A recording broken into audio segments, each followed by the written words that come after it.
And this is our day 6, sleeping in the parking lot, in the jail parking lot. We're going on day 6. Me and my family sleeping in the jail parking lot, demanding that my brother gets sent to the hospital. My brother is black and blue from head to toe because correctional officers beat him up and they're denying him medical. My brother is one of the witnesses that came forward about an 18-year-old kid murdered on the hand of a correctional officer. Non-composed. Now, this is my day 6. I just woke up, slept in my vehicle, and we're demanding that my brother get sent to the hospital. I wake up, I don't know this man, I just met him.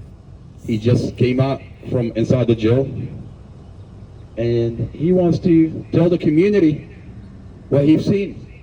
He wants to tell his story. For anybody that's listening, he wants to tell this community what he went through. And we're going to listen. The same way we're listening to my brother Mustafa Al-Jazari, it's the same way we're listening to the other inmates that are coming forward.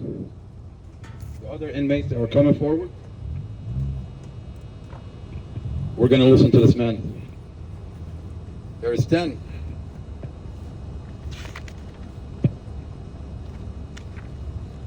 There's 6 inmates that died inside this jail. Mohammed Ikram Shurdil, he's 26, died in 2021 on the hand of a correctional officer.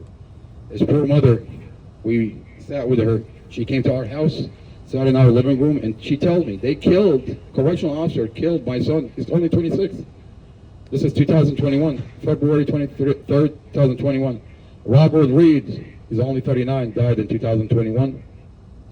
Fernando Rodriguez Gallivan, he's only 25, murdered 2020. Delwayne Fox Jr., murdered 2019, inside this jail. Garcia Benitez, 38, he's 38, he died in 2022, murdered on the hand of a correctional officer. These are individuals that are murdered on the hand of correctional officers. All these people have families. Now, inmates within the past 7 months have come forward about correctional officer beating them up. My brother Mustafa Al-Jazari beaten and sexually assaulted on the hand of correctional officers. Eric Gonzalez, these are victims. These are individuals that have been beaten, sexually assaulted, denied medical by correctional officers. Eric Gonzalez, Jason Castro, Emmanuel Boging, Isaac Travis, Michael Day, Sergio Diaz, Rodney Wood, Annie Peel, Isaiah Riddle. These are individuals that are abused on the hand of a correctional officer. We told the jail board members, Amy Ashworth, she's a Commonwealth attorney, she's a jail board member. Jail board members look into the abuse. Their job is to look into the abuse inside this jail when inmates are being abused. She's getting paid $50,000 on top of her $230,000 just to be a jail board member, to be there every 2 months in a jail board meeting, a public meeting, to look into the abuse. Now, back in December, we took every single one of these inmates that come forward. I have a recording that they tell us which correctional officers abused them, what time they abused them, what date they abused them. So it's detailed recording of their situation. We took these recordings, we gave it to the jail board members. We gave the names of the correctional officers involved, and we gave these recordings to the Commonwealth Attorney, Amy Ashworth. Commonwealth Amy Ashworth, Sheriff Glenn Hill, he's a jail board member. Peter Newsham, he's a jail board member. Superintendent, he's a jail board member. But we found out they're policing themselves. They weren't interested. Back in December, we gave them that information. We went back again in January. In the jail board meeting, we told them, we gave them that information. We went again in March, and we tried to give them that information. Now, we told them about correctional officer Eric Lindsay and how he's abusing inmates, sexually assaulting inmates, beating inmates, denying inmates medical, and we told them about other correctional officers. Now, because Commonwealth Amy Ashworth and Sheriff Glenn Hill refused to do their job, we wake up to a reality where an 18-year-old kid, Juan Campos, is murdered inside this jail on the hand of the same correctional officer that we warned Amy Ashworth back in December. Amy Ashworth did not do her job. There's blood on her hands. 18-year-old Juan Campos, his blood is on your hand, ma'am. There's a mother, his mom is crying in Stafford. His mom tells me that my son's face, I took pictures. His son's face is broken. He's got a giant lump on his head. His face is punched in. And inmates are telling us that they saw Correctional Officer Eric murder this kid right in front of them. I've got voices where they're telling us this. Now, Amy Ashworth, this kid's blood is on your hand.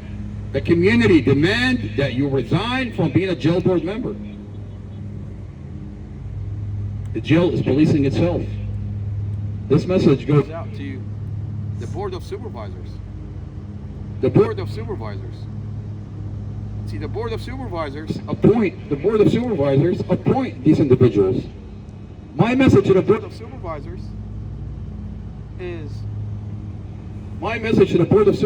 is why are you appointing the individuals that are policing? Why are you appointing the individuals that are policing? You're allowing a situation where the jail is policing itself. My question to the jail board, the Board of Supervisors, appoints the jail board. The jail board is the highest authority that look into abuse inside this jail. Now, my message to the Board of Supervisors is why are you allowing a situation where the jail is policing themselves? When you have the Commonwealth Attorney, the supervisor, the superintendent, the chief of police, the sheriff, they're the jail board members. The jail is policing itself. I call on the Board of Supervisors. I call on Tom Brady. Now he's a jail. He's on the Board of Supervisors. I call on you, sir. The community voted for you. The community voted for you.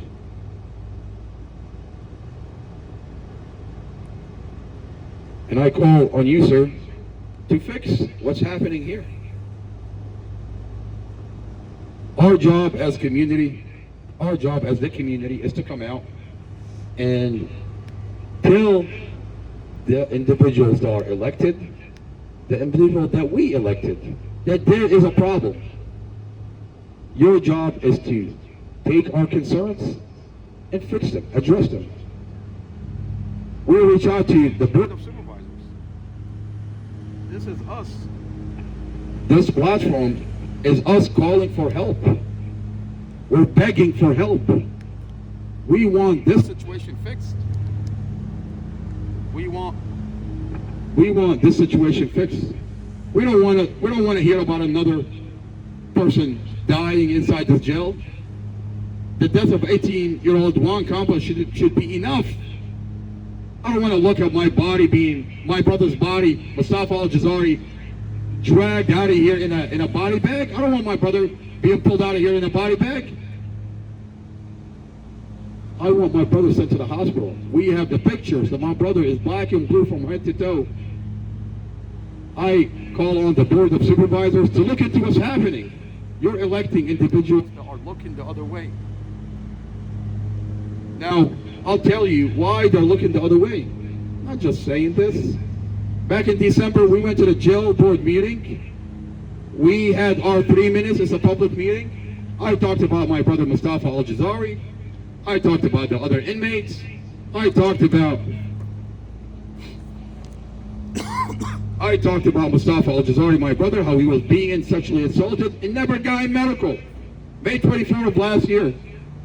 And again, he gets beaten up. Denied medical. Eric Gonzalez, another inmate. Jason Castro, Emmanuel Bogie, Isaac Travis, Michael Day, Sergio Diaz, Rodney Ward, Annie Peel, Isaiah Riddle. These are inmates that came forward. We supplied the jail board with these recordings. Inmates, tell us what happened. I know Isaiah Riddle. You know Isaiah Riddle? Well, Isaiah Earl, sir, came forward and he saw what happened to my brother on Friday. They beat him up. A nurse would show up after the beating. They beat him up so bad, repeatedly on the head, repeatedly in the face, slammed his face into the wall, kicked him, stomped at him. And then he tells me, Isaiah Riddle tells me, that after the correctional officer got done beating him up, Nurse Alvarado shows up. My brother tells her, I'm hurt, I need medical, I'm injured, I need medical, I'm gonna die. She laughs at him and walks away. Now this is what Isaiah Riddle told us. I have a recording. He said the nurse laughed at me and walked away. Nurse Alvarado. Now, my message out to the board of supervisors. The jail board members, when we went to that jail board meeting back in December, now it's a public meeting. We have every right to be there, but I'm not gonna lie. I am scared from these people. Just because I'm scared, that doesn't mean I'm not gonna go in, say what I have to say. Heck, I was scared when I was in Iraq. I had 2 years in Iraq, and I was scared. I'm not gonna lie, but I learned how to move forward when I'm scared. Being scared is just an emotion. If you know how to control it, they're very powerful. Now in the jail board meeting, I take that information that I have, I supplied it to the jail board members. I had my 3 minutes, I talked, I told them what's happening inside that jail, and they told us that they were going to look into the abuse inside this building. Now, I'm going to tell you, I was scared, because I'm scared that Sheriff Glenn Hill is going to arrest me, Amy Ashworth is going to arrest me. So I want to document this, that if they violate my right, my constitutional right to be in this meeting, I have the proof to tell the judge. I have the proof to tell the judge that I'm here, I'm doing a constitutionally protected activity, and I get to come home. And I can hit them with a lawsuit, because I will hit them with a lawsuit if they violate my rights. So I had a cell phone in my hands, recording. I had a cell phone in my pocket, audio recording. And after I got done telling the board the information that I have, my 3 minutes, after we all got done telling the board what happened, we exit. The process is you leave the room and then they hold their closed session. Now, my cell phone that's recorded fell in that room. And I got to hear what they say inside their closed sessions. Amy Ashworth is heard on that recording. Sheriff Glenn Hill is heard on that recording. Superintendent Peter Miletus is heard on that recording. Amy Ashworth, in their closed session, she says, who are these people? Like she's never seen this before. Who are these people? Sheriff Glenn Hill tells her, he gets frustrated. He says, you know who they are. You know their case. The superintendent, he said, I don't care if they're right.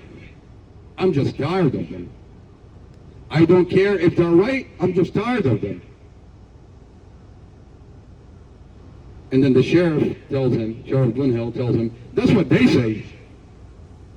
And then the superintendent says, yes, that's what they say. I have the recording. It's on my platform. Under Free Mustafa Al-Jazari. If you go on TikTok, you'll hear it. Just go through the videos, you'll hear that recording. That's a disturbing recording. That's because it tells you what kind of attitude the jail board have on the about the inmates getting abused. Now, because of that attitude, we wake up to a reality where an 18-year-old kid is murdered on the hand of a correctional officer that they were warned about. We warned them about Correctional Officer Eric Lindsay. If they had done their job, if they hadn't looked the other way, if Commonwealth's Amy Ashworth had done her job, 18-year-old Ron Campos would still have been alive today. But because of her negligence, because of her disgusting attitude, an 18-year-old kid does not get to go to his mother. A mother is grieving her 18-year-old kid. She's in Stafford. I talked to her. But I promise you, that mother is not going to let you go, ma'am. She's going to make sure that you're held accountable. That mother will make sure that you are held accountable.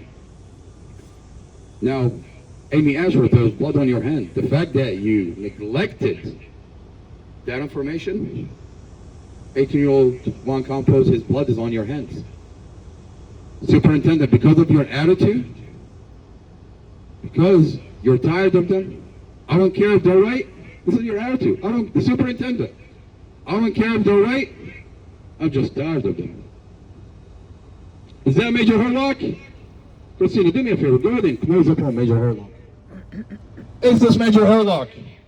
Major Herlock, is that you, sir? I'm waiting for you to exit your vehicle. Come out, sir. Come out, come out.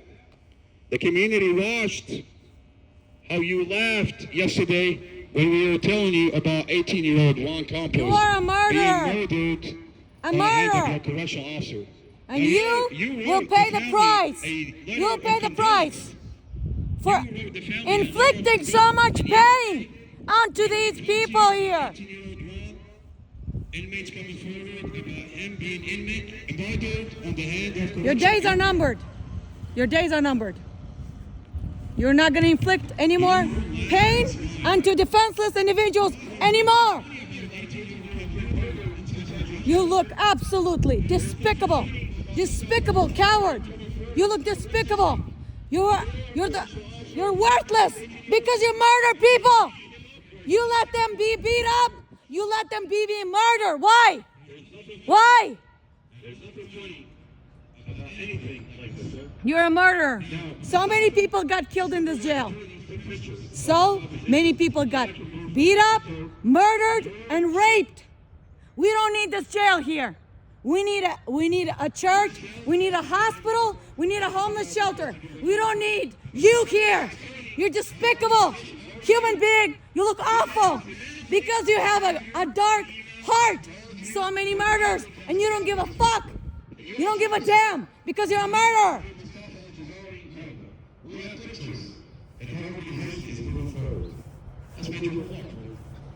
Major Herlock is the acting superintendent. Now, he sends the family a letter of condolence. And then yesterday, when we're asking him, we're telling him, why is Mustafa Al-Jazari denied medical? Why is Mustafa Al-Jazari black and blue from head to toe? And we tell him that Mustafa Al-Jazari came forward about 18-year-old Juan Campos murdered on the hand of a correctional officer, being denied medical. He laughs. Major Herlock laugh. Smile and laugh. Why are you laughing, sir? You laugh when the family tells you that my brother is black and blue for coming forward? You laugh when I tell you my brother is being denied medical? You laugh when I tell you what happened to this 18-year-old kid? Well, the mother of this 18-year-old kid is watching you, sir. She watched that video of you laughing at her son being murdered. The community watched. I posted that video on YouTube under Free Mustafa Al-Jazari. I posted that video on TikTok under Free Mustafa Al-Jazari, on Instagram, on Facebook, under the same Free Mustafa Al-Jazari. I've got a platform where the community is watching. See, what these people do, they like to abuse families and make them feel these are isolated incidents, that you're dealing with this by yourself. The Lord have organized a platform where I can tell my story, tell this community my brother's story. Get to tell you the other inmates that are coming forward their stories. This is someone that just came out, and he's going to get to tell you your story. You will never hear about what's happening behind these walls. The media is not covering it. The police department is protecting this private jail. Someone's making money inside this jail. Did you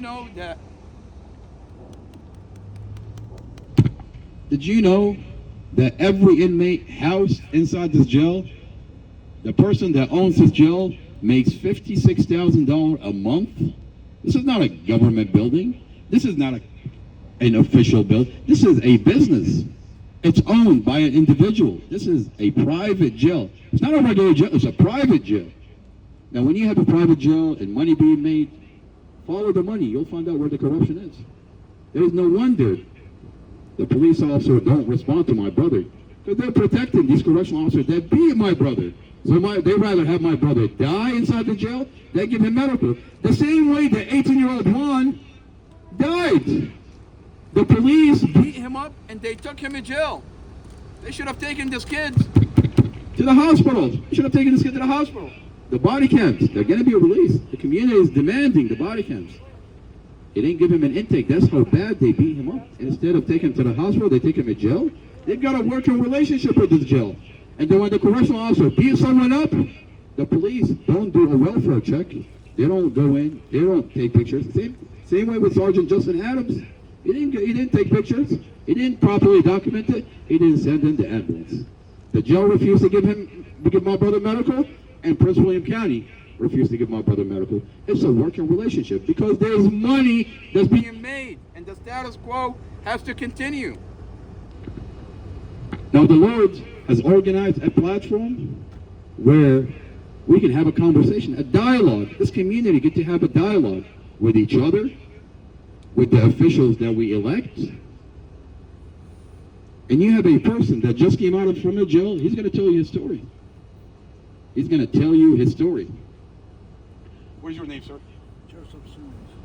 Joseph Simmons. My name is Omar Al-Jazari. My brother is Mustafa Al-Jazari inside the walls of Denver. You heard my brother's story. I want the community to hear your story. I'm going to give you this mic. Yes, sir. I just got out of jail yesterday. I want you to sit next to you. Yeah. Limits. I slept. Yes, sir.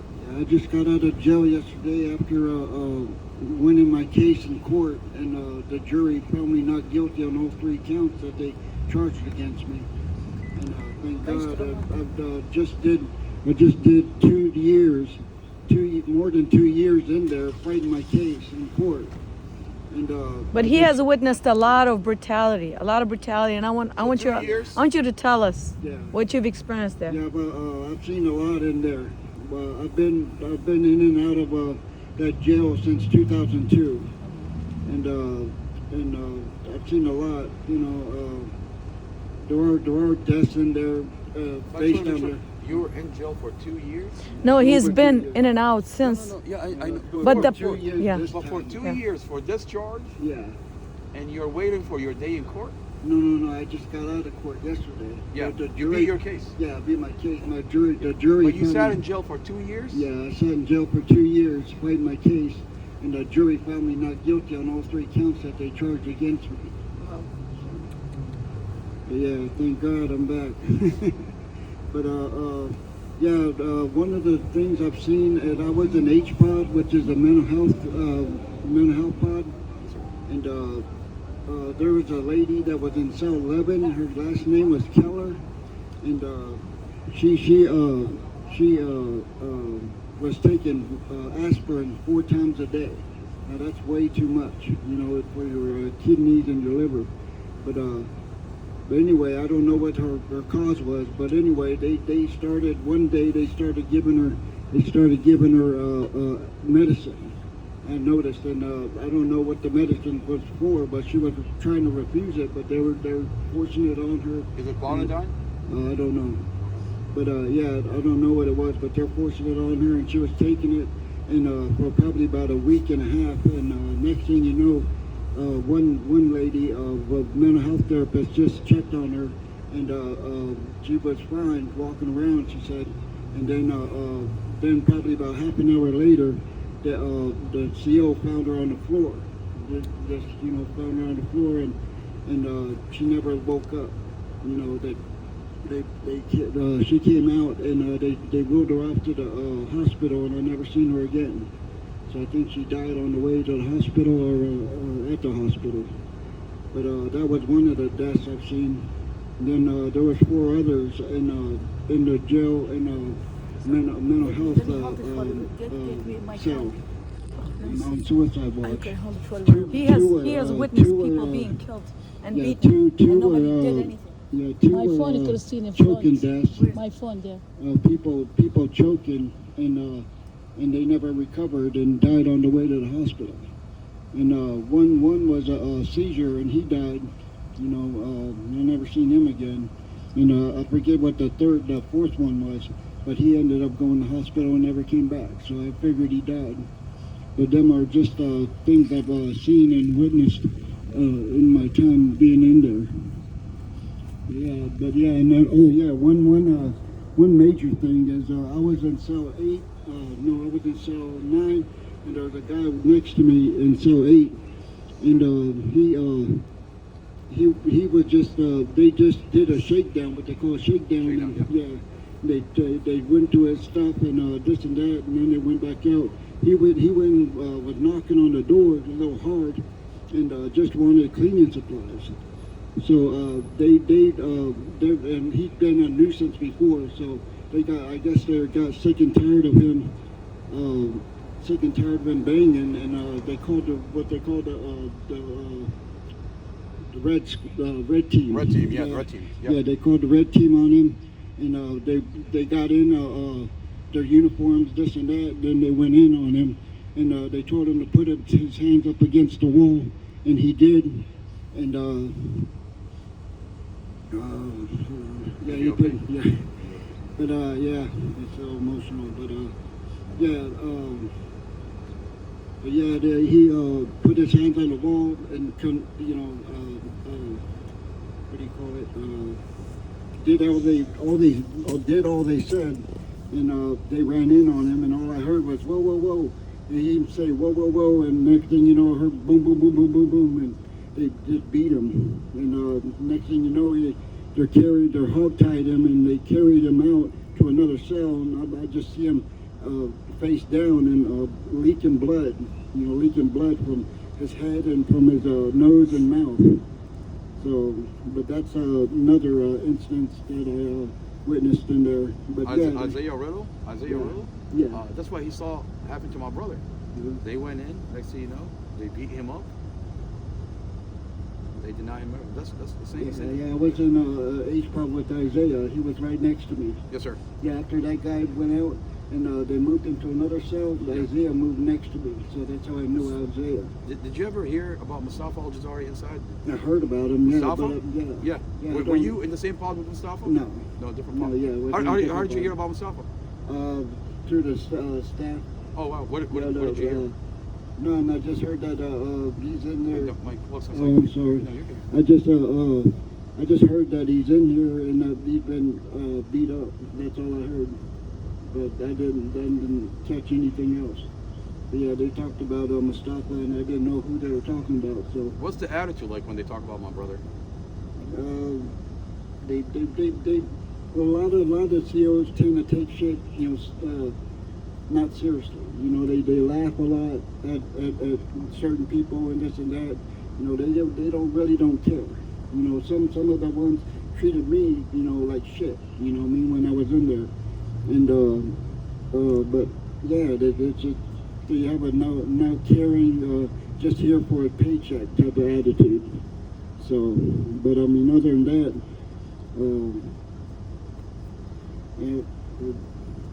I wish I could have more, but that's all I've witnessed. Let's see, what did I tell you before? You told me about that lady. You told me about... I told you about something else a long time ago. I forget. I'm going to bring another chair. I'll be right back. They're probably listening to me. Oh, no, they ain't. Listen, you need to put this place behind. Sir, the community. You have to say, you have to listen. We have to uncover it. We have to, otherwise this place is gonna be fucking here. It's gonna be here. They're gonna keep beating people up. They're gonna keep murdering people. If they did me wrong, that's what I'm saying. They put one like, oh, that's what I told you. Back in 2018 or 2019. A sergeant came and was taking me to intake to the magistrate. Was taking me to the magistrate, and when I was in the cell, he sucker punched me, and I was like, what the fuck? He was like, all right, I got you. And I waited until I got to the magistrate to tell the magistrate, and he was like, "Why didn't you tell someone on the way? Why didn't you scream and this and that?" And I said, "Well, I didn't think about it." And he was like, "Well, that's not good enough." And he denied my what is it? He denied my. I wrote up The grievance? my The grievance? complaint. The Yeah, grievance. yeah. It's called 1983 grievance? Complaint. Complaint. Yeah, Yes, sir. my police report. Yeah, I put against him for assaulting me, but he denied it. It was DJ Fox. Yeah, His name is DJ Fox? Yeah, the magistrate. Oh, the magistrate. The Yeah, magistrate denied yeah. it. Why did the magistrate deny it? Because they did the same thing to my brother. He wants to file a criminal complaint about a correctional officer. They took him to the magistrate, and the magistrate denied it. So why did they deny it? I don't know. I guess he said it wasn't good enough. It wasn't enough evidence just to tell him. And they said they checked my face, and there was no bruises, no cuts, no whatever, no nothing that they could use as evidence. So. But they got a camera inside the jail. They can pull up the camera. Well, not in my cell. Not in your cell. Yeah, I was in the corner cell, and they got 2 cameras in the block, and they face different towards different cells. But I'm in the corner, and where you could I'm in the way corner, and the cameras are way over here. The correctional officer know where to assault you, how to assault you. Half the time when they beat my brother, they try not to leave a mark. When they beat my brother, they hit him they hit him in a way on the back of the head. So like they punch him in places where it doesn't leave a mark. But this time they went too far. And a civil rights attorney went in and took pictures. So they can't cover this up. They tried to cover things up. Yeah, I tried 2 times to take. I mean, I got I went through them away because I didn't want to carry too much stuff around. But I had all my grievance forms. And that I was going to use to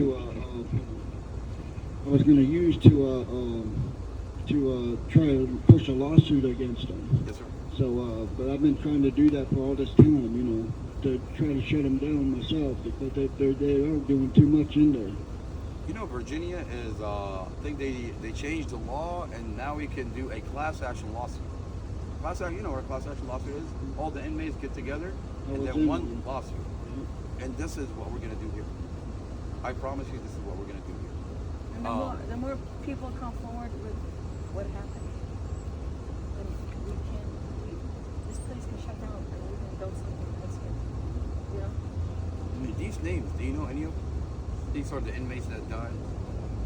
Muhammad Ikram Sherdel, Robert Reeves, Fernando Rodriguez, Del Wayne Fox Jr., Garcia Benitez, Eric Gonzalez, Jason Castro, Emmanuel Bogan. You know Jason Castro sounds familiar. What's that? Tell me his story. I don't know exactly, but I just heard about him. Where's he here? When I was in CPAC. But I don't know. I just heard about him. I heard the names. Like I said, most of my information comes through the COs. I get, I get in good with the COs, and they tell me this and that, about this, or I just hear stuff about inmates through the COs talking about inmates. Yes. So, but I mean, I don't really know him. But He's got a big story to tell. He called. They're abusing him inside the jail. What about Emmanuel Bogan, Isaac Travis, Michael Day, Sergio Eduardo Diaz? The kid that got stabbed inside the jail by they opened his door by the inmates are MS-13 members. Sergio Diaz. He's also known as Sonic.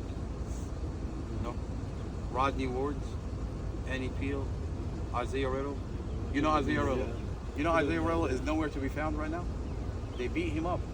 After we don't know for sure, but we have information that tell us that Isaiah Riddle, after he came forward about seeing correctional officer beat up Mustafa, deny him medical, his voice, they beat him up inside the jail. So now, right now, we don't know where he is. They transferred him off the pod as soon as he came out. As soon as the community heard, They transferred him from one unit to another unit, and no one knows anything about it. What they'll do with me if I ever go back in there, but I'm not going to go back in there. You're not going to go back in, sir. No. Do you have a family? Do you have No, family? I'm homeless. You're homeless. Yeah, Well, but, sir, I mean, I got family in West Virginia and that love me and care for me and help me out every now and then. sir, our family is your family. We're here. We're not going home. We're going to stay here. What we eat, you're going to eat. You're going to be here with us. You're going to witness what we witness. I ain't got nothing You have a better home, to do. sir. You have a home here with us. You have a home. If I would have known you, this is what you were doing yesterday because I saw you when I came out, Yes, sir. and I would have stayed with you last night and told you my story. God bless you, sir. God bless Thank you, you. sir. God bless you. The community is happy that you're back. It took, it hurts. It hits home a little bit too close when I hear that you were behind these walls, waiting for your trial to show the evidence that you have that you're I went innocent. to 7-Eleven. I And got some. while you're in there, you're being abused by correctional officers. My brother has been in solitary confinement for a year. My brother, Mustafa Al-Jazar, has been in solitary confinement for over a year, and he's got evidence that he's innocent. A police officer falsified his statement on a police report, created probable cause, arrested him, and he has evidence that the police officer falsified the police report, and he has other evidence that he's innocent, but he sits in solitary confinement for over a year where a correctional officer beat him up, sexually assault him, deny him medical, and beat him up again yet on Friday. And deny him medical. They're gonna Where's he at in the jail? depot. Yeah, I was gonna say that's probably where because they used to the top two. If you put the mic so they can hear. Well, the top two row of windows Yeah. is C-pod. That's where the D-pod used to be. Yeah. With all the inmates, that's the worst of the worst inmates. That's where they put them. But now it's a female pod. And they put the worst, all the other inmates that were in C-pod, they put them in D-pod. So that's probably where he is So now. where's depot? Which row? D-pod is on the other side of C-pod. On the second row. On the second row from the top. Yeah. So- No. Good luck the window. The second row from the top is C-pod, and it's directly next to it. So you can't see D-pod from here. Oh, What about- you can see it from the other side? No, you can't even see it. Oh, you can't see Yeah. it because it's next to the C-pod. Yeah. يعني بالنص Windows, yeah. It's Oh, like in the God. middle. It's like sandwiched in يعني between the maybe seat. it You can't doesn't see show it. يعني the Can't sky. see it, No. No. Now, why is it in depot they house the female and the male on the same unit? What is it? Well, it's I don't know. I mean, it's like females that are the worst of the worst. They go to well. The Like females? Yeah, Yeah. the females. They get housed in there. They get a TSL, Why? which is top security level. That or they're violent or they're mouthy with them or they're whatever. You know that type of deal. They're the ones that go to there. But they got a unit for the females only, which is C-pod now. Really? But yeah, they used to be G-pod next to H-pod or pod, but I guess it was too little, and they needed more rooms because there was only 20 cells. Yeah. 20 cells in G-pod, and now there is 50 cells in C-pod. Yeah. Right now, depot. But my question is, why are they still housing females and male in depot? Like, why are they still have males and females? Yeah, I know. Why would you do that? You know, Some females are now they put them on H pod, which is a mental health pod for suicide watch. But They used to do them in deep. Yeah. But they might still have some inmates, female inmates in deep pod They on still suicide. do. I got a phone call from one of the females, and she tells me that a trustee, see, they put her on suicide watch, and they strip her naked, and she sits in that cell completely naked. Okay, and you have a trustee. You know how she's supposed to? She has a cover on her window. The trustee would go move that window and would peek in on a female. She tells me, I want this to stop. Yeah, you COs, as this is happening on a watch on the CO. You The know. CO is allowing this to And happen. I noticed also that a lot of male COs get off on the women too when they're naked and stuff. The females get out. There you go, you brother. you smoke too? Oh, yeah. You smoke cigarette? Of course.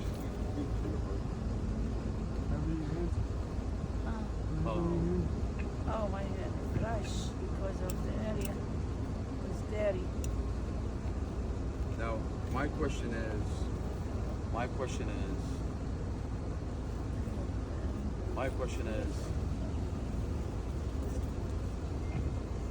Amy Ashworth is the Commonwealth attorney. She's in charge. She's a jail board member, and she prides herself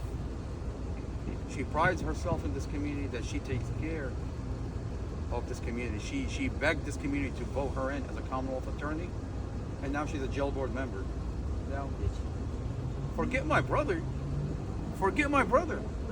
Why are you not looking into Annie Peel, that audio? Because I talked to Annie Peel. There's an audio conversation between Annie Peel Should I go tell her? and me asking her what's going on inside the jail, and she tells me that trustees are peeking into my cell, and I'm completely naked. I'm completely vulnerable. Why is this trustee looking into my cell? This could be anybody's sister. This could be anybody's daughter. This is a county jail. You're innocent till proven guilty. Your 18-year-old daughter could be out, run into the wrong police officer, fabricate whatever, allege whatever, take her into a county jail. Next thing you know, your daughter gets put in a cell, stripped naked, with a trustee looking into her cell while she's completely naked. Amy Ashworth, forget my brother Mustafa Al-Jazari. Forget anything else. Why are you not looking into Annie Peel? Why are you not looking into Annie Peel? That's a female. That's. But you're looking the other way now, and because of your attitude, you tell the community that you're here for the community. You beg this community to be voted as the Commonwealth attorney, but you don't care for this community. If you did, you would listen to the audio we gave you in the jail board meeting, and you would have done something about it. You would have pulled that camera, because there's a camera in the hallway. It sees when a trustee peek into a female cell. The correctional officer is watching it. She could have easily pulled the camera and held that trustee accountable, held that correctional officer accountable, so it would stop. But you didn't. You failed to do your job. And because of it, we wake up to a reality where correctional officers are emboldened enough to murder an 18-year-old kid. Are emboldened to murder an 18-year-old kid.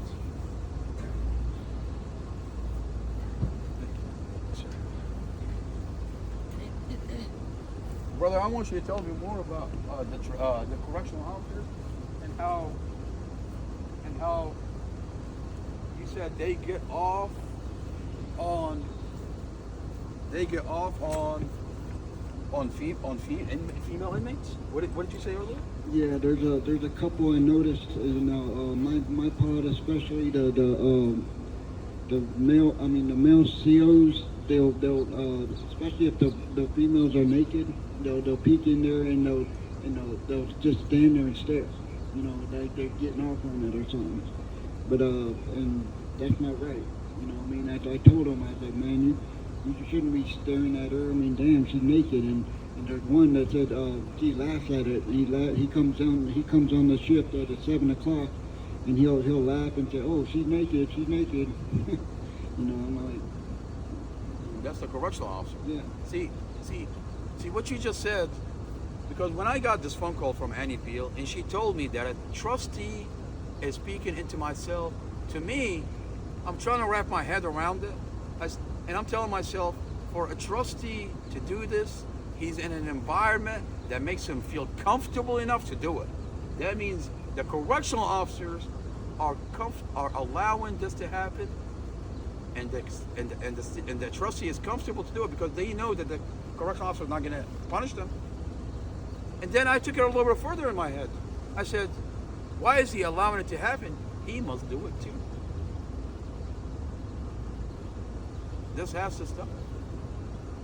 We have to come as a community. We have to come as the individuals that we elected, the Board of Supervisors. Now, I've got the community watching. And there's also a female in there now that's Spanish, and I think, I don't know, she talks to herself in Spanish all the time and sings, but they laugh at her all day long and, make fun of her and this and that.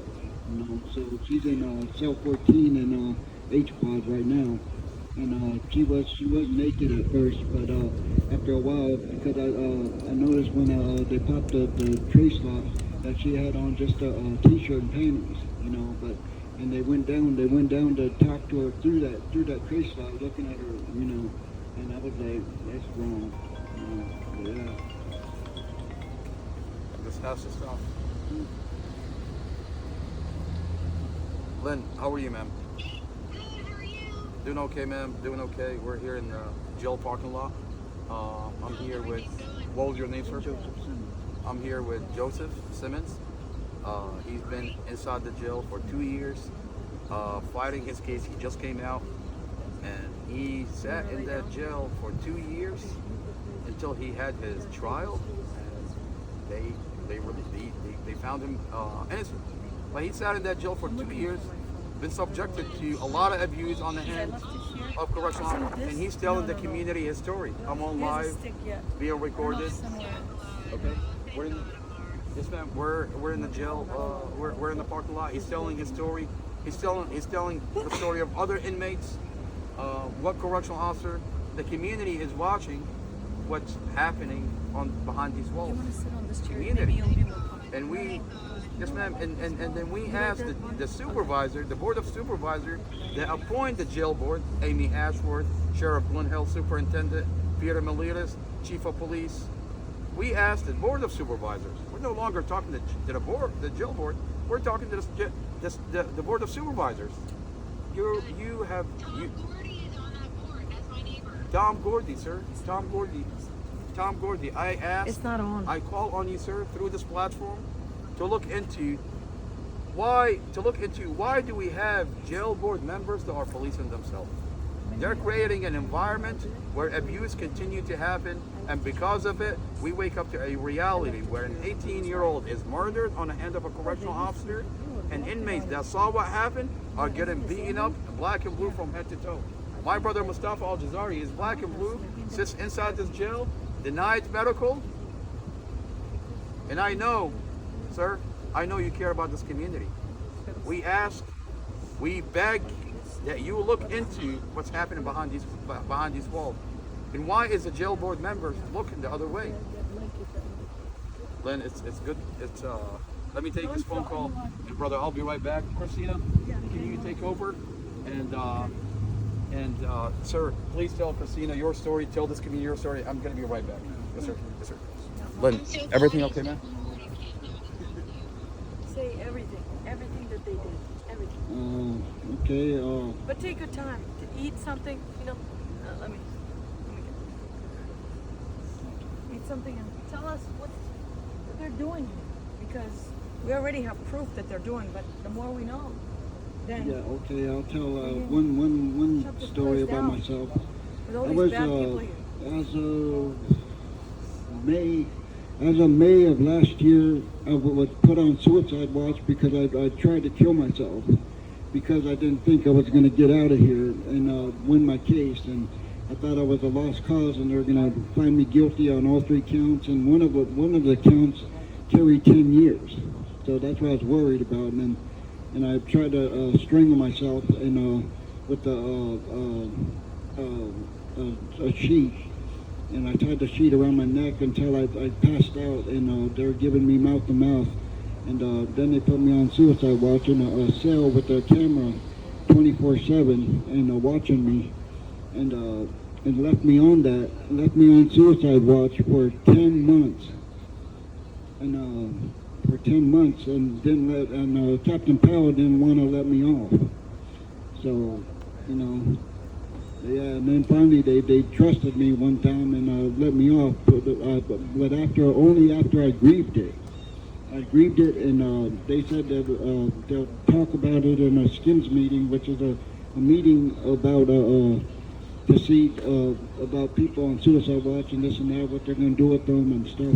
But they took me off finally, and then I was put back on because of other reasons, because I was worried about that court thing.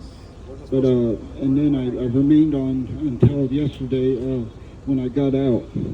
But yeah, and let's see what else. I want to know how they go into people's cells and they beat them. You know, well, you know, I want to know more about that, like how they can go into people's cells and beat them and just Yeah, did you get away with it. Did you see when they go inside the cell and beat them? Well, I was telling you before, I was in the cell next door to one inmate, and he just wanted supplies because they to clean up the cell after they came in and shook him down. But and the next thing you know, they called the red, what they call the red team, with the goon squad type of deal, and they went in and then they told him to put his hands on the wall and face the wall, and they were gonna go in and I guess deal with him, but they had it in their mind to go in and beat him, and that's all I heard. Whenever he opened the door and he was like, I'm against the wall, and he's like, whoa, whoa, whoa, whoa. And next thing you know, I heard boom, boom, boom, boom, boom, boom, boom, boom, boom, and that was it. Yeah, they just beat the hell out of him, and next thing you know, when they hogtied him and had his shackles around his feet and shackles around his hands, and they're carrying him by his chains. They weren't carrying him by his arms or his legs. Yeah, so they're dragging him, and he was almost touching the floor, and he was leaking blood from his head. When was this? That was the middle of early last year. May? Probably February, March. That's not right. It's not right. They get paid. They have a salary. They have a salary. They can go home. Yeah, They can go I found feed out. their families. They can buy food. They can put gas. It's not right. It's not right. You cannot. You can't just. This is absolutely unacceptable. There's a CO Unacceptable.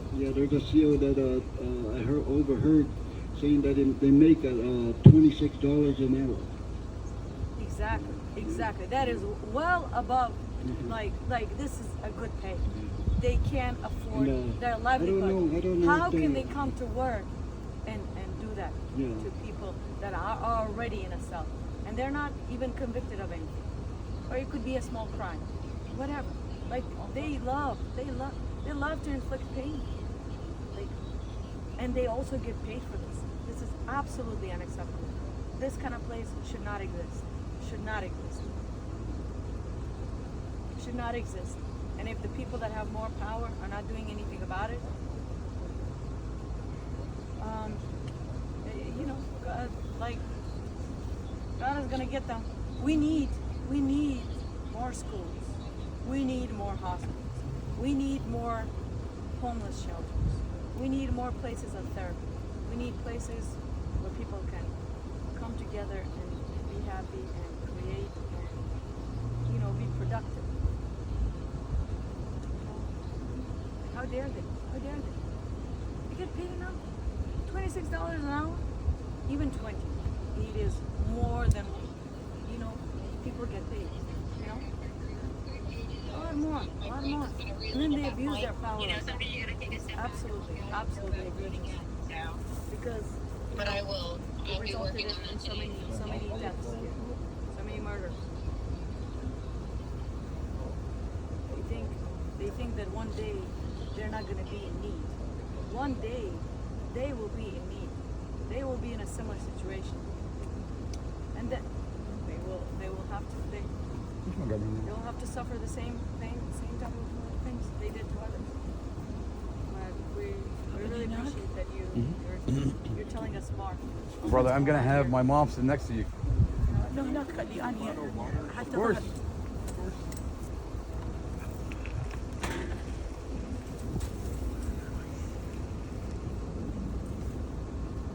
My mom is so happy to see you, sir, because you'll remind her of my brother inside that jail. When she sees you, she has a lot of questions for you.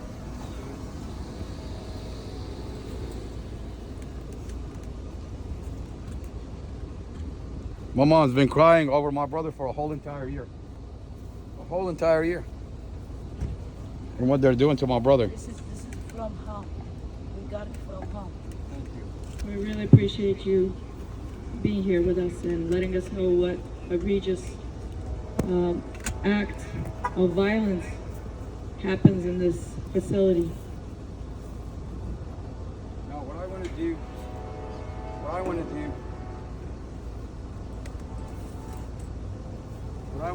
to use this platform.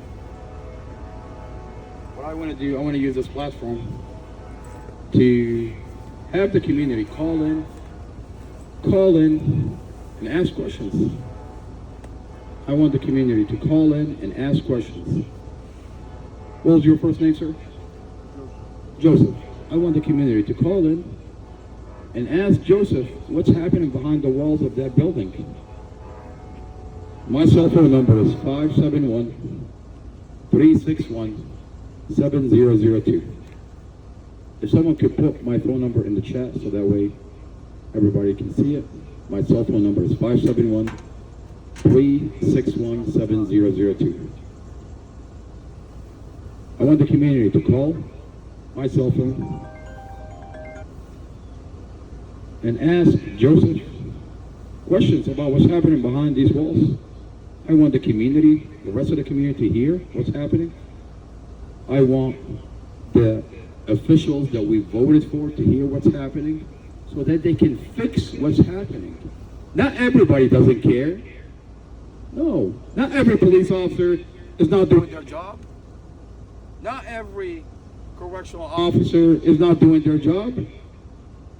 I know because I talked to my brother. When I talk to Mustafa, my brother, he tells me about correctional officers that go out of their way to make sure that my brother is fed when other correctional officers have just beaten him up, starved him,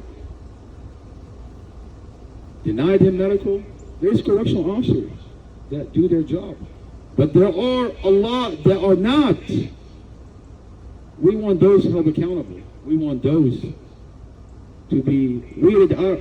We don't want them in the jail. This is a county jail. This is in our neighborhood. This is affecting our community. I could end up there for anything, allegedly. And I'm innocent until proven guilty. They can say that this cell phone is a weapon and charge me with a crime. And I'm behind that wall waiting for my day of court so I can tell the judge, Your Honor, this was a cell phone. And I'm going to show him the video, show him the evidence that I'm innocent, Your Honor.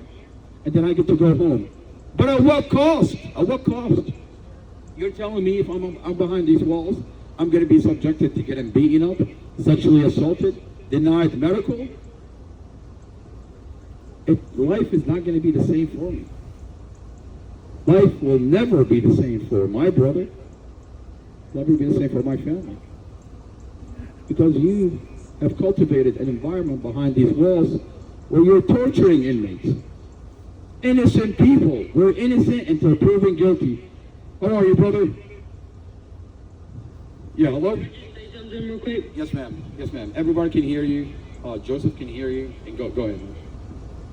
Joseph, Yes, sir. Yes, ma'am. Yes, ma'am. Joseph, Yes, ma'am. They can hear. He can hear you. hey, so I know you're, like, I don't want to, sound like it's a problem, but I just want you to know that you're a walking testament for their family, and you have no need to fear.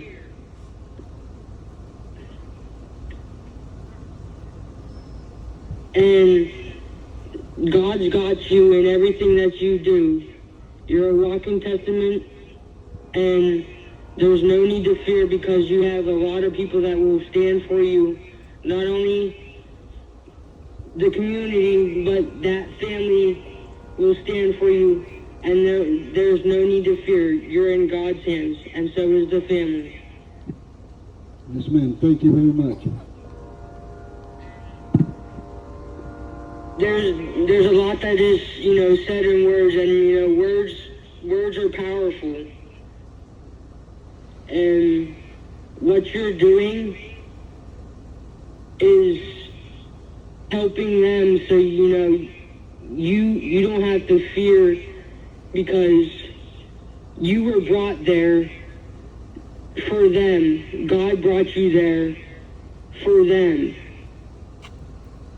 And, in the end, God will reward everybody. And, the ones that do wrong in Him will not, they'll face Judgment Day, and they won't make it. And there'll be a place down in hell for them. Yes, ma'am. I believe it too. And, it's sad, I'm sorry what you had to go through, man. Like, just hearing, me being on the YouTube and watching, and, hearing you speak out, just know God's got your back. God laid that upon your heart for you to be able to speak out and you to be able to beat your case, because they needed you. Yes, ma'am. Thank you. Now, Joseph sat behind these walls for 2 years, over 2 years, subjected to abuse by correctional officers, witness abuse behind closed doors. Witness other inmates get abused on the hand of correctional officers.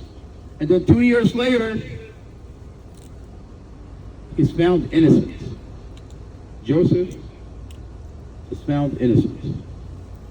Released with 2 years of torture. Man, thank you for being here. Thank you for praying for us. And God bless you, man. Keep us in your prayers. I find it egregious that they get paid $26 an hour, these correctional officers, and that's enough. That's enough to feed yourself and pay some bills, But they come here and they take advantage of these people that are in these cells. They beat them, they sexually assault them, and they ultimately murder them, because there's just there's a list of it. There's it's egregious. They get paid enough. How can they abuse their power so much? You know what I mean? It really hurts me, and it just hurts me. We don't need this jail here. We need a hospital. We need a homeless shelter. We need a place of therapy. We need something positive. We don't need a jail that just abuses people like that. You know what I mean? I have another phone call from, man, I'm going to go ahead and hang up. Thank you for being here. God bless you. Please call back again. I have another person that's calling. All right, go ahead.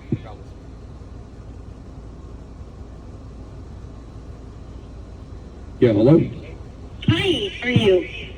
Hi, how are you, man? Good. Just have a question for Joseph. Sure, we're supporting you 100%, by the way.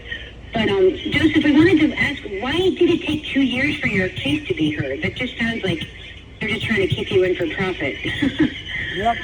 Yeah. Yes, ma'am. The reason was I originally got sentenced in April 28th of 2022 to 2 years by a crooked judge who wasn't even supposed to be a judge in this county. And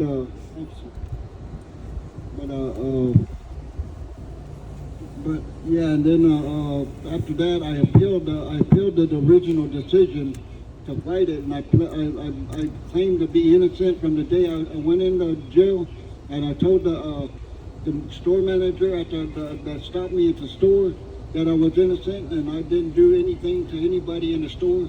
And I told the police officer that as well. I claimed my innocence. and I stuck with it all the way till yesterday to my jury trial, which was supposed to be 3 days. But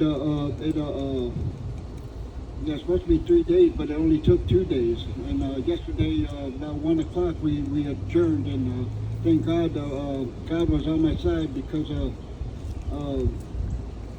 the jury found me not guilty on all 3 counts that they held against me. Hey, Joseph. I just think for 2 years, it's just ridiculous. Hey, how'd you get the scars on your face and on your head? Man, we have someone else on the phone call. I just put it's okay. No, you can stay on the phone, man, if you want to. I just put it on two-way, so that way everybody can get to talk. But if you have a follow-up question, No, go ahead. Go ahead. yeah. Hi, how are you? Okay. Good morning, Omar. How are you? Good morning, ma'am. How are you? Doing okay, doing okay. This is Sushi from TikTok. I spoke with you. Yeah, it's really good to talk to you. Yes, ma'am. I just want to say, Joseph, you are brave, you are strong. We appreciate you for speaking out. It is imperative that everyone that has been through the hands of these people come out on this line and speak up and take care of what needs to be taken care of. On another note, I called the jail this morning, and they do what they always do. They put me on hold thinking I was going to hang up. Of course I hung up. I started reaching out to other people, and I'm going to continue to reach out to other people. Yes, ma'am. Thank you. Just keep doing what you're doing. Hold your head high. You're doing what's right. Thank you so much for coming out. Other question I have is anything with a civil attorney, is anything happening? I know you might not want to discuss it if it's, for your case, but is she still with you? Who, my attorney? Do you have a civil attorney, or are you just? Yeah, the public defender. The public defender's office. Do you feel like they did a good job for you? Absolutely, absolutely. So was it a different one than Mustafa has or had? So Mustafa is my brother's situation. The public defender refused to even visit my brother. My brother sits behind these walls. Casey Stevens, the original lawyer, steals all of the family's money, sabotages the case because he has a relationship with the police officer that falsified the police report, and then they give us a public defender. The public defender refused to see my brother and played this disgusting game with my brother. And my brother sits behind that jail with exonerating evidence while the public defender is playing games. Now keep in mind, the public defender office, I hear that it's created by the Commonwealth Attorney, Amy Ashworth. Now the Commonwealth Attorney is moving forward on a case of a police officer falsifying the police report. Now let's really put things in perspective. And then they assign him a public defender. No wonder he doesn't go and see my brother. The Commonwealth Attorney, if my brother takes a stand, Amy Ashworth is going to jail for a long time because she knows about the falsified police report. You honestly think the same public defender that's created by the Commonwealth, Amy Ashworth, is going to be there for my... No wonder he's not there for my brother. No wonder he doesn't visit and neglect my brother. My poor mother have called this public defender so many times, begging. And they're playing games with my mom, with my brother, with my family, while my brother sits in solitary. They all work together. But do you have witnesses for the car accident? Yes. You do? You do. You have their information and stuff, because when the dash cam cut off, and you showed the lane that he was in the wrong, he was in the left lane that didn't merge, I think that answers the question right there, that he didn't drive into oncoming traffic. I mean, but they obviously cut that off, correct? God is watching, and God works in mysterious ways. And it's interesting how things work, where, ma'am, I don't want to say too much. Yeah, I understand. But I'll tell you one thing, that my brother has exonerating evidence. They don't know what we have. Amy Ashworth, I know you sit on that live right now, watching what we're doing in your front yard. We're in front of your jail. But I'm here to tell you that my brother Mustafa Al-Jazari has exonerating evidence, and you're going to be shocked on the day of court. Prosecutor Sarasami, brace yourself, because you're going to jail. You lied to the judge during the bond hearing. Amy Ashworth, you're lying to the community. You're going to be held accountable. We're in a community.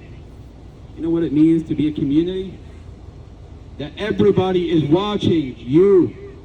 When you begged to be elected, you begged us to elect you. We asked you to do the right thing, and you're not doing the right thing.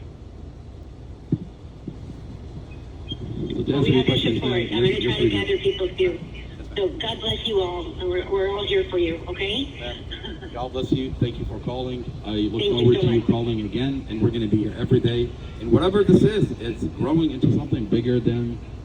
I mean, I You don't know will, what and you it is. guys, your relentless effort is just breathtaking and remarkable. So again, I'll try to gather some people. I'm in Maryland, but I have a lot of people in Virginia, so I'm working to get a big group to come down there. I'll look forward to it. God bless you, man. Yes, ma'am. Okay, thank you so much. Can I Bye-bye. say something? Bring it, Joe. Bring it, Joe. Sit right here. For you. You can sit here. You can sit here. Yes, ma'am. Go ahead. So Joseph, when the COs do what they do to these humans, what do you hear them talk about it? Joseph, so when the CEO, I'm sorry. Go ahead and ask that question one more time. Joseph, when you hear the COs talking about what's going to happen with an inmate, do they talk about it freely? Yes, ma'am. And openly, where I can hear it. Yes. Okay. And so in the 2 years that you've been in there, can you account for how many times you've heard them speak on other inmates? Excuse me. Repeat that question, ma'am. I said, in the 2 years that you were in there, can you account for how many times you heard the COs talk about what they did to an inmate? Yes, ma'am. After they beat that one that I told you guys about earlier, that was leaking blood, one of the COs was actually proud that he was a part of it, and they played they got it on camera and they played that back for each other, and they all laughed about it. And one of them said, yeah, that was me, and because all I heard was him saying, screaming and this and that. I don't know if they punched him in the balls or where they punched him, but he was screaming his head off. And one of the bigger COs said, yeah, that was me, haha. Did you say they played it back for him? Did they play it back on their cell phone? So they recorded them beating up an inmate, and they're laughing and they're playing it for each other. Let me tell you something, brother. My brother Mustafa has been crying for over a year in solitary, telling me, my family, this community, that he was beaten up and sexually assaulted on the hand of correctional officer David Surda, Janetfield, Walensky, and Sergeant Daniels. Now, and Tipton. Now, my brother tells me, I woke up after they beat me up completely naked with correctional officers taking pictures, video recording on their personal cell phone, and laughing at my naked body while I bleed out of my anus. Now, this happens behind this wall. Now I'll tell you, people ask me, why is your brother gotten beaten up? I'll tell you.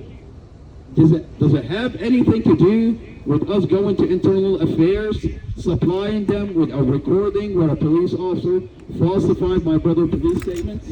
Does it have anything to do with that? Because Sergeant Sean Shelton, First Sergeant Sean Shelton, tells me specifically after we got done with that meeting, if anybody retaliates against you, your family, your brother, make sure you tell the police department. Thank you. Next thing you know, I wake up to a reality where correctional officers are beating up my brother, sexually assaulting my brother, video recording it, and he tells me inmates are hearing the correctional officers laugh about their recording, and they're passing it between each other. We tell the FBI, Special Agent Lindsay Coulter,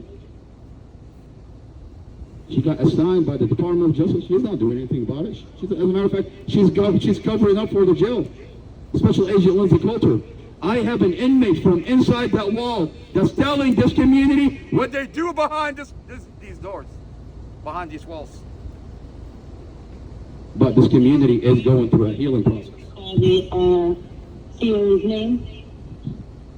No, no, ma'am. I didn't know the name at the time.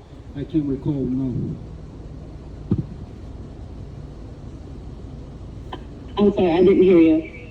I'm sorry. I didn't know the officer's name at the time, and I can't recall. No. Okay. Do you know if women are in there being treated like this as well? Yes. Like I explained earlier, it's not. Women aren't being beaten, but they're being smocked and laughed at and stared at while they're naked in the cell by officers. Wow. And also trustee inmates. How about sexually assaulted? Are women being sexually assaulted there? Not that I heard. Okay. These people are sick. They're sick individuals. Hey, you are strong, you are worthy, and you are enough. Keep your head up and keep pushing forward. God's gonna bless you. Yes, ma'am. Thank you very much. And God bless you. Thank you for being here.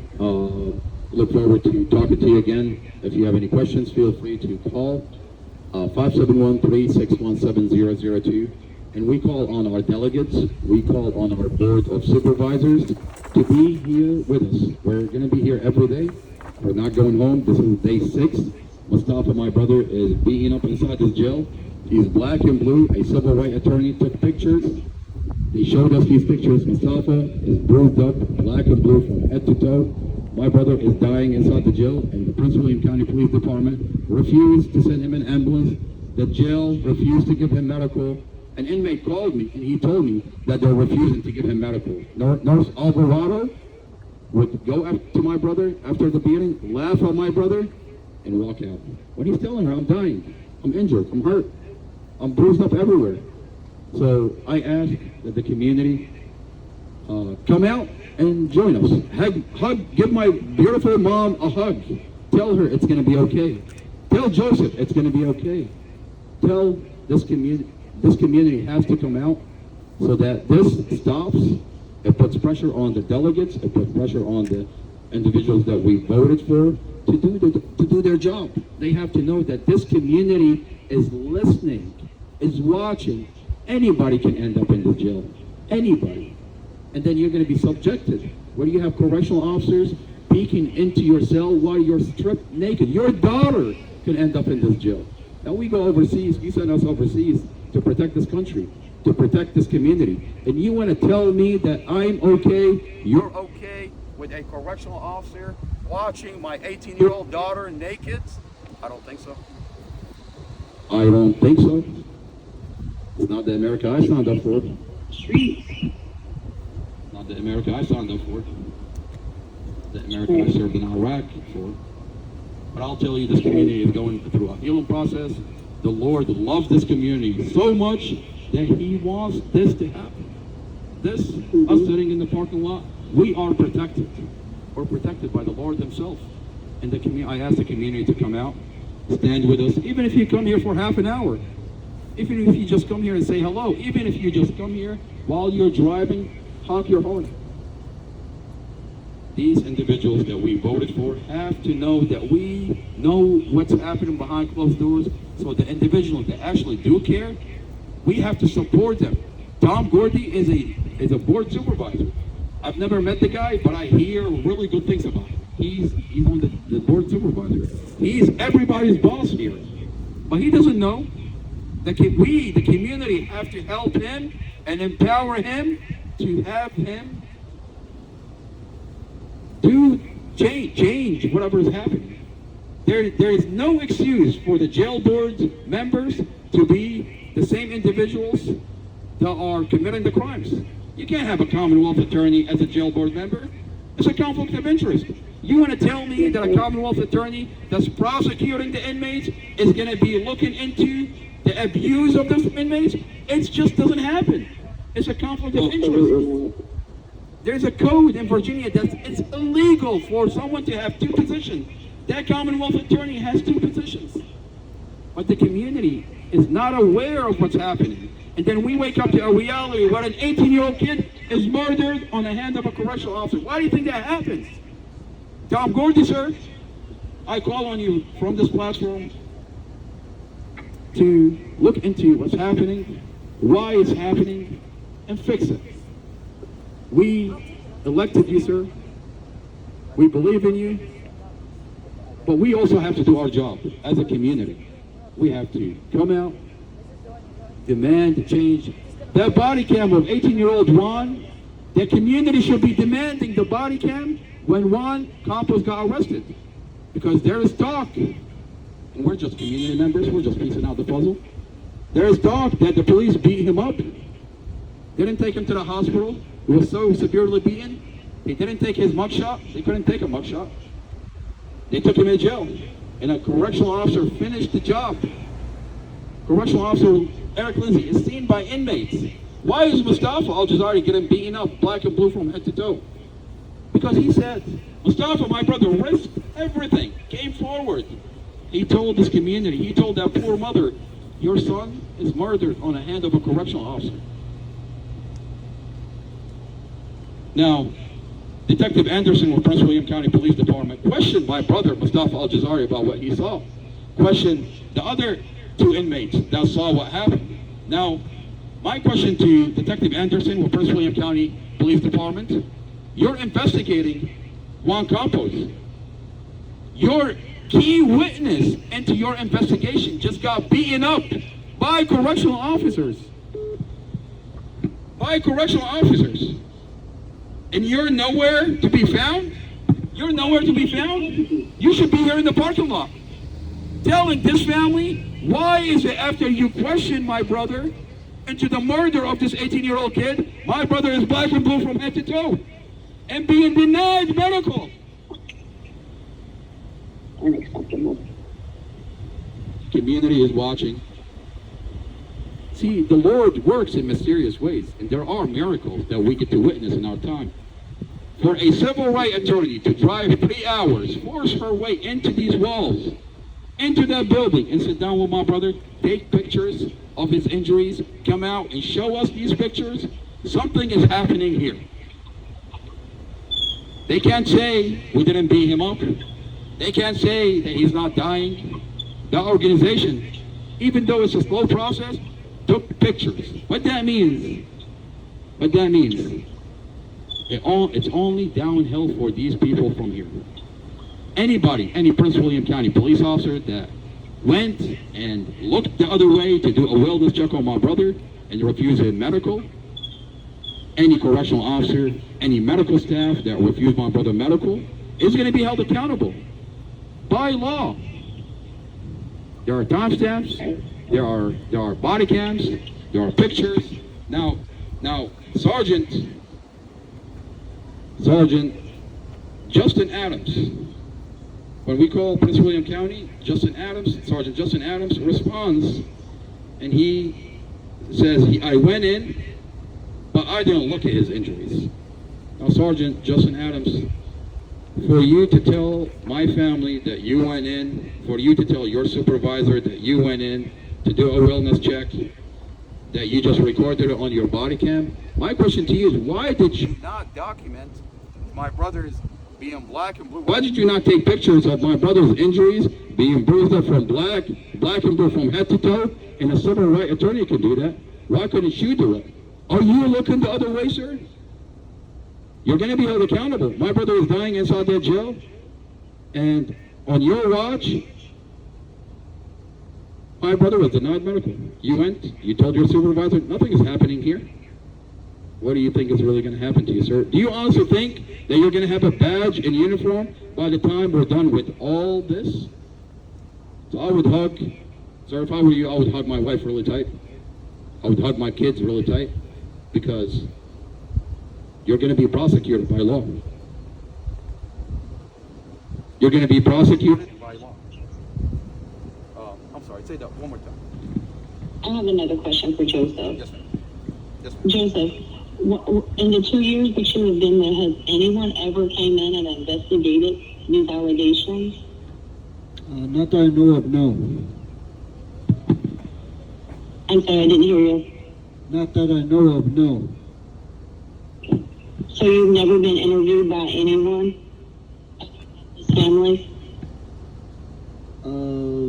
Hold up, about what now? Have you ever been abused by, have you ever been interviewed or questioned about your abuse inside the jail, other than us asking you about what happened inside the jail? No, ma'am. Okay.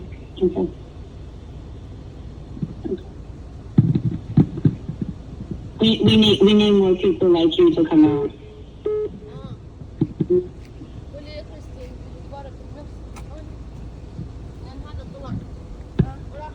Ma'am, I just lost you. I don't know if you can do me. Are you still on the phone? Can you hear me?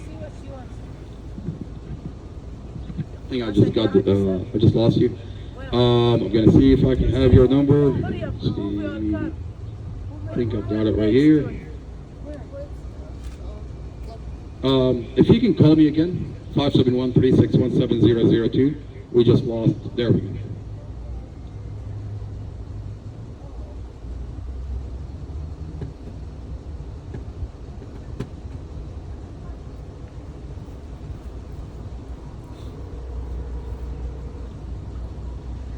We're here. We're gonna continue to be here.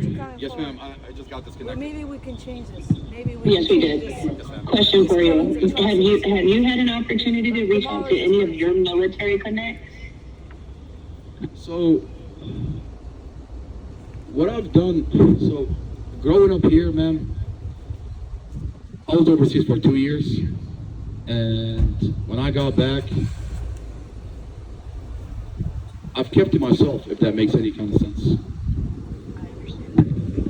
I've kept to myself, and I started a program for a Quantico Marine Base where I have a company that hire military police officers, train them, and on their day off, they would serve their fellow junior Marines. But I kept to myself. And what that means, I would go in, do my job, good to go, and get out. When I going into a problem like this, I have a lot of friends that are police officers. I have friends that are police officers in Prince William County. I have a lot of friends that are military police officers. But when you run into a situation like this, all I can do is be here with my family and tell my story. And the Lord does the rest. I've served this country for 2 years overseas. I found a way to continue to serve when I got back from overseas. Father served overseas. I've done my part for this country. And I would do it all over again. This is a beautiful country. I love my country. I love my community. And the only way that I can find that this could be fixed is to do it like this. I think the Lord gives you enough strength to sit here in the parking lot of a jail, to have a dialogue where the community can have a conversation between itself, and then the community can have a conversation with the individuals that we vote for through this platform. Because the media is not listening, ma'am. The media is not listening. Well, we're trying. Yes, we're ma'am. working on it. We're working on it. God, amen. God bless you, ma'am. God bless you. Hey, keep your head up. You're strong. You're bold. And I'm very proud of you. You and your mother. Your mother has my heart captured. I cannot wait to see her on Saturday and give her the most biggest hug ever. Ma'am, God bless you. I look forward to you being here. I look forward to the community coming out. And I look forward for our community to heal and get these problems resolved. These are deep-rooted issues that have been going on for a long time, and the only way we're going to fix it is when the community does come out and is going to put pressure on our elected officials to do the right thing. That's right. And until this corrupt system is taken over, there will be no healing. There's no way anyone can heal when it's still going on. Amen. Man, God bless you, ma'am. God bless you. Have a good day. You too, ma'am. Have a good one. Do not feel defeated. You have an army behind you, okay? God bless you. Thank you, ma'am. I really appreciate you. God bless you. Yes, ma'am. Yes, sir. Now, Captain, you walk into this building, but I'm sure you're aware of what's happening here in your parking lot. The community is coming out. We have pictures of Mustafa Al-Jazari, black and blue from head to toe, and anybody that interacts with Mustafa is going to get in trouble. Mustafa needs medical, sir. And I ask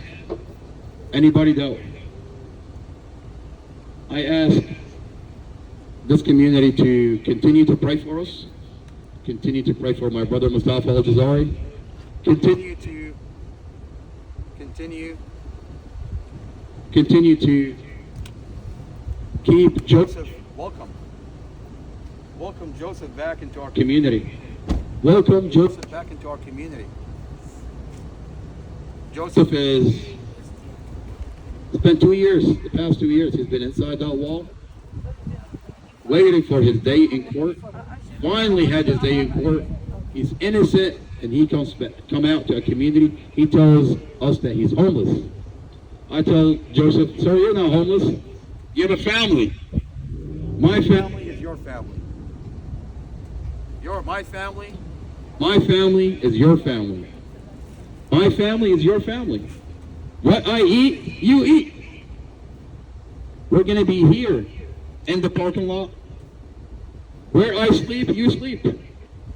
We're going to find you a comfortable spot to sleep. You're not homeless, sir. You're back into a beautiful community.